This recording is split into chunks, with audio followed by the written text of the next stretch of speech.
दोस्तों, जिस किसी ने भी इस कथा को एक बार भी सुन लिया तो दोस्तों उसका जीवन प्रगति की ओर चल पड़ेगा, और जो लोग इस वीडियो को छोड़कर चले जाएंगे उन्हें जिंदगी भर पछताना पड़ेगा। दोस्तों, अगर जो स्त्री हम बताने जा रहे हैं, अगर पत्नी के अलावा शारीरिक संबंध बनाते हो तो दोस्तों मित्रों के अनुसार आपको हाथ नहीं लगेगा, प्राथमिकी और जाएगा। दोस्तों की शादी हो गई है या भविष्य में होगी, और यदि आपको दूसरी स्त्री के साथ संबंध बनाना कलयुग में शर्म आती है कि लोगों के पास फालतू की वीडियो देखने का समय है, परंतु आज हम आपको देवर्षि नारद और यमराज के बीच की प्रेरणात्मक कथा सुनाने जा रही हैं। दोस्तों, पत्नी के अलावा इसमें स्त्री से संबंध रखना नहीं होता है। पत्नी के पुरुष पत्नी के अलावा एक स्त्री से शारीरिक संबंध बना सकता है। आइए दोस्तों को बताने के लिए एक की कथा सुनाते हैं। दोस्तों, इस चित्र को ध्यान पूर्वक पूरा सुनना। दोस्तों, एक बार देवर्षि नारद ने नारायण का जाप है। दोस्तों, लोक के मार्ग से यमलोक पहुंच जाते हैं। दोस्तों, लोक के देवता यमराज विशाल का सिंहासन पर विराजमान हो उनके पास बैठे हुए होते हैं कि देवर्षि नारद उस स्थान पर पहुंच जाते हैं। देवर्षि नारद को आते हैं। यमराज प्रणाम करते हुए कहने लगता है, आपके आगमन कैसे से हुआ है? देवता यमराज, आपको प्रणाम है। यमराज कहते हैं, अवश्य ही कोई महत्वपूर्ण कारण हो, हमें बताने की कृपा करें। हरिया, इस प्रयोजन से आज हम पूरी आए हैं। नारद जी कहते हैं, धर्मराज न्याय के देवता है। तीनों लोकों के प्राणियों को उनके घर, प्राणियों और चारों दिशाओं का लेखा जोखा रखा हुआ है। मनुष्य में भेजते हैं और पुण्य आत्मा मनुष्य को स्वर्ग में भेजते हैं। इसीलिए आपको मनुष्यों के सभी पाप और पुण्य कर्मों के पास से लेकर आया हूँ। दोस्तों, आप मेरे इस प्रश्न का उत्तर, यमराज कहते हैं, आप सही कह रहे हैं। हमारे पास तीनों लोगों के प्राणियों का लेखा जोखा रखा हुआ है, क्योंकि प्रभु ने हमें यही कार्य संप्रभु के आदेश से ही मनुष्य के पास और पुण्य कर्मों के आधार पर उन्हें दंड देते हैं। आपके मन में जो भी प्रश्न बिल्कुल पूछिए, हम अपनी सामर्थ्य के अनुसार उनका समाधान अवश्य करने का प्रयास करेंगे। दोस्तों, यमराज कहते हैं, पुरुष को केवल एक ही स्त्री से विवाह करना चाहिए। एक ही स्त्री से संबंध, मैंने यह देखा है कि कुछ मनुष्य एक विवाह करते हैं, रंगों से संबंध रखते हैं। क्या यह पाप नहीं है? क्या ऐसे मनुष्य को नरक में डाला जाता है? स्कूल मनुष्य अनेक स्त्रियों से विवाह कर सकता है। कृपया मेरी इस शंका को दूर करें। यह कहने लगते हैं कि देव आरती, आपने समस्त मानव जाति के कल्याण के लिए उचित ही प्रश्न किया है। दोस्तों, समाज के इस युग की बात, एक दूसरे की शादी के बंधन में बंध जाते हैं और एक साथ रहने की कसम खाते हैं। दोस्तों, हर कोई पंडित के सामने लेता ही है, परंतु आज की इस जमाने में जो एक दूसरे के पति पत्नी के समय, शादी के समय ली जाती है, एकमात्र कमी रह गई है। शादी हो जाने के बाद, एक बार संभोग करने के बाद, याद करने के बाद पुरुष बोर हो जाता है और दूसरी पत्नी की तरह नजर लगाना शुरू कर दी। इस जमाने में पुरुष शादीशुदा बस यही फर्क नहीं घूमता रहता है, औरत से संबंध बना, औरत से संबंध बना लो, एक औरत से संबंध बना लो। ऐसे करते करते उसका मन किसी भी औरत के साथ नहीं लगता है, बस उसके मन में एक नई औरतों के साथ आने का ही मन बना रहता है। परंतु दोस्तों, एक ही स्त्री ऐसी होती है कि अगर आप उसके साथ पत्नी के होते हुए भी संबंध बना दी, रे क्या सेक्स करते हैं, तो दोस्तों शास्त्रों के अनुसार आपको नहीं लगेगा। दोस्तों, संसार में मनुष्य इसका उत्तर देने से पूर्व को इस महान कथा में आपको सभी प्रश्नों के उत्तर मिल जाएंगे। इसलिए इस कथा को ध्यान से जरूर सुने। ध्यान से पूरा सुन लूंगा कि हम राजा हरि को वह महान अल्लाह की बात है। देश में एक शोभायमान लग रही थी। उस नगरी के एक अध्ययन के गुणवान, बलवान और रूपवान रह जाते हैं। जिनका नाम था धर्मपाल महाराज, न्याय प्रिय राजा से उनकी प्रजा है उनके न्याय से अत्यंत संतुष्ट रहा करती थी। अभी अपनी प्रजा का अच्छी तरह से देखभाल करते हैं। भैया कभी किसी तरह से ध्यान रखें ताकि सुकन्या नाम की पत्नी चरित्रवान और पतिव्रता नारी थी और रानी सुकन्या बहुत ही दयालु स्वभाव के थे। में हर प्रकार के यज्ञ, दान, धर्म तथा अनुष्ठान किया करते थे। उनके साम्राज्य से महाराज, महारानी और प्रजा रहते थे। महाराज को कोई संतान नहीं थी। महाराज को भी महाराज की इतने ही प्रयास करने पर भी महाराज इसको कोई संतान नहीं हो रही थी। महाराज ने अनेक महत्वपूर्ण के उपाय किया, दान किया, उन्हें किसी भी उपाय से संतुष्टि नहीं मिली।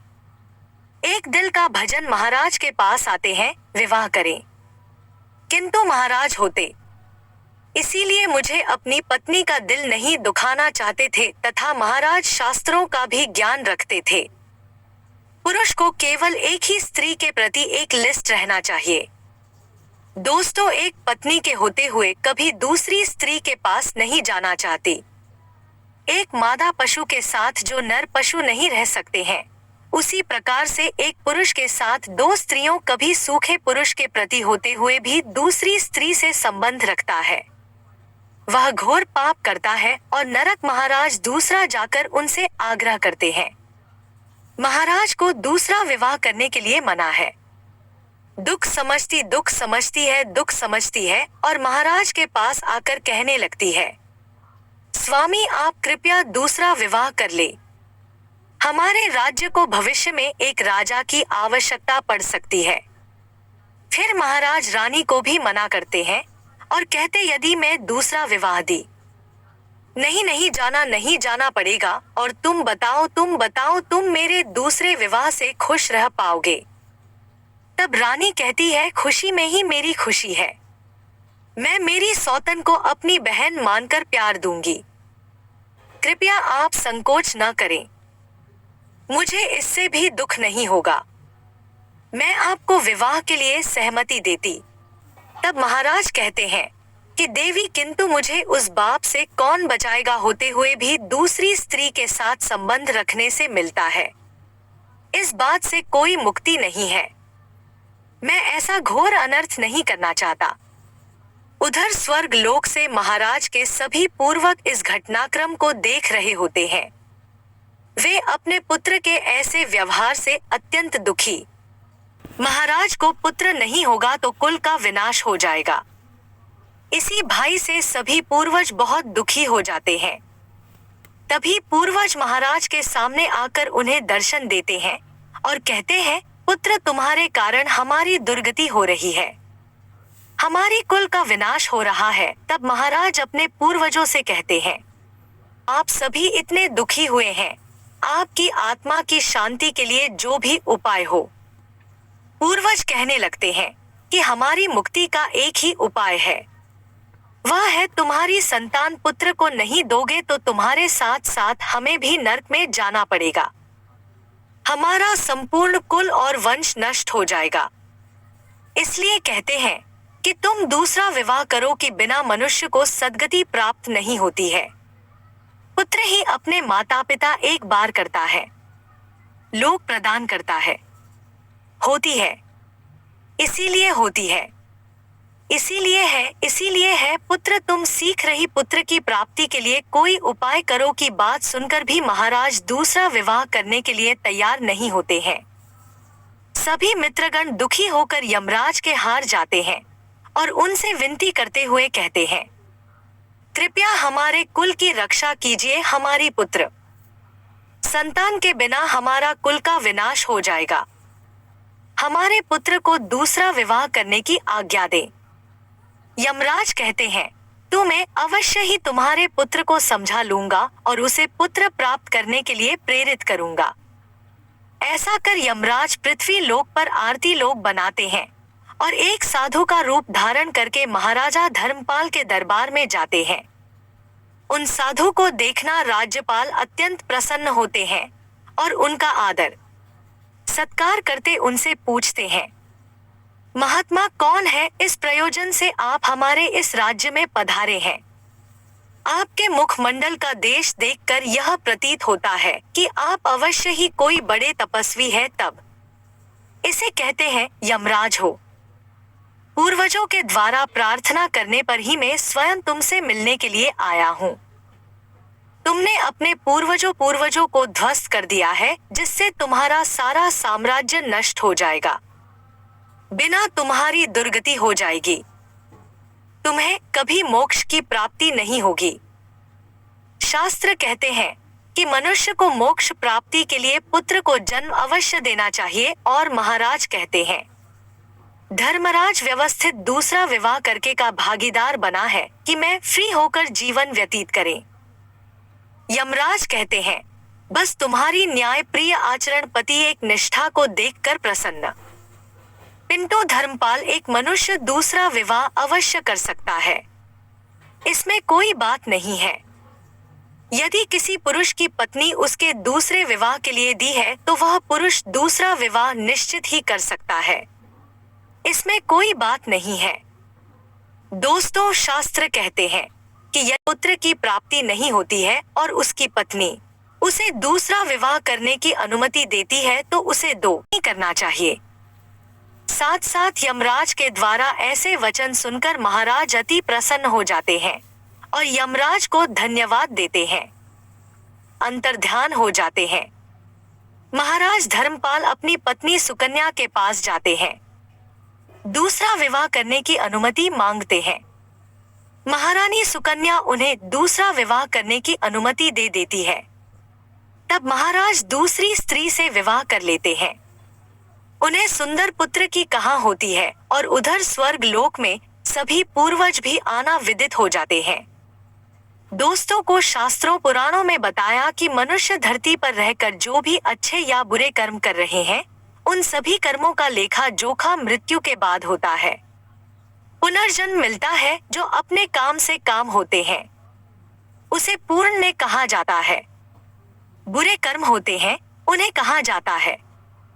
पुराणों में कई अच्छे और बुरे कामों के बारे में बताया गया है। पुराना और यह भी बताया गया है कि मनुष्य को अपने पाप कर्मों के कौन सी अलग सजाएं दी जाती है। गरुड़ पुराण में उल्लेख मिलता है कि मनुष्य जो कुछ भी पाप करता है, उन सभी बातों की अलग अलग सजा बारी बारी से मिलती है। यमराज की न्याय में किसी भी पाप की सजा सिर्फ दोस्तों गरुड़ पुराण में बताया गया है कि पर स्त्री पुरुष संबंध रखने वाले को लोहे की गर्म सलाखों आलिंगन करवाया जाता है। जो पुरुष अपने गोत्र की स्त्री से संबंध बनाता है उसे नरक की में जन्म लेना पड़ता है। कुंवारी कन्या से संबंध बनाने वाले को लकी घोर यातना सहने के कर जन्म लेना पड़ता है। जो व्यक्ति काम भावुक होकर गुरु की पत्नी का मान भंग करता है, ऐसा व्यक्ति वर्षों तक नरक यातना सहने के बाद योनि में जन्म लेकर के साथ विश्वासघात करके उसकी पत्नी से संबंध बनाने वाले को यमराज महिला की योनि में जन्म देते हैं। लेकिन व्यभिचार और धोखा देने जिसकी सजा कठोर है। महाभारत के समय एक व्यक्ति ने ऐसा पाप किया था, लेकिन आजकल बहुत से लोग ऐसे बात करने लगे हैं। जान यह क्या है और इसकी सजा क्या है। कृष्ण भगवान श्री कृष्ण में जो सबसे बड़ा पाप है वह है। महाभारत युद्ध समाप्त होने के बाद द्रोणाचार्य के पुत्र अश्वत्थामा ने उत्तरा के गर्भ में पल रहे बालक परीक्षित पर ब्रह्मास्त्र का प्रयोग करके उसकी हत्या कर दी है। भगवान से अधिक क्रोधित हुए दोस्तों श्री कृष्ण ने उस समय ही यह घोषणा कर दी थी। किस हत्या की सजा अश्वत्थामा को दी थी। दोस्तों के सिर पर लगा चिंतामणि छीन लिया और श्राप किया कि तुमने जीवन तो देखा है लेकिन मृत्यु को नहीं देख पाओगे, यानी कि धरती पर जीवित रहोगे। और दोस्तों भ्रूण की हत्या करने वाले के लिए सबसे कठोर सजा निर्धारित तिथि को कई युगों तक की सजा का दंड भुगतना पड़ता है। पुराण में बताया गया है कि अपने गोत्र की महिला के साथ यौन संबंध बनाने वाला पुरुष अगले जन्म में लकड़बग्घा बनता है। नाखिर कहा जाता है विवाह करने पर होने वाली आमतौर पर मानसिक रूप से कमजोर विकलांग या पूरी तरह सक्षम हो सकती है। सनातन धर्म में महापुराण की संज्ञा दी गई है। इसके जरिए लोगों को बुरे कर्मों को छोड़कर बेहतर जीवन बनाने के लिए उनके मार्ग पर चलने का संदेश दिया गया है और गलत कर्मों के लिए व्यक्ति को मृत्यु के बाद कौन सी सजा मिलती है। गरुड़ पुराण में के बाद कर्मों के आधार पर स्वर्ग और नर्क मिलने की बात कही गई है।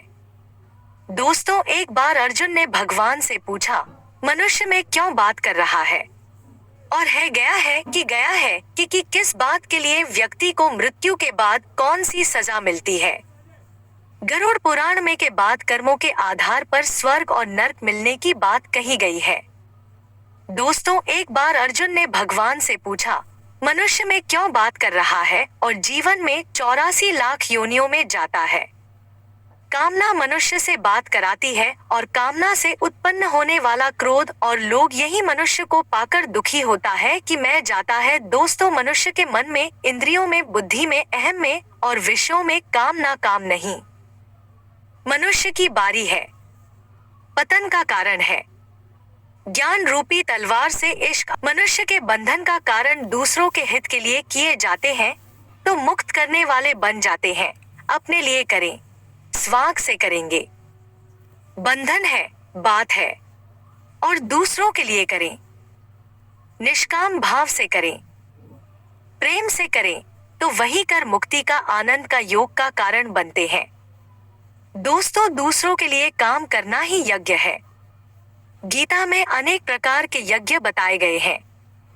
दूसरों के हित में समय, संपत्ति, साधन लगाना रब्बे योग्य है। परमात्मा की प्राप्ति के उद्देश्य से योग करने योग्य है। इंद्रियों का संयम करना है। भगवान के शरण होना, भारतीय सर हो जाना, अपने आप को जानना हानि यज्ञ है जो सारे यज्ञों में सर्वश्रेष्ठ है।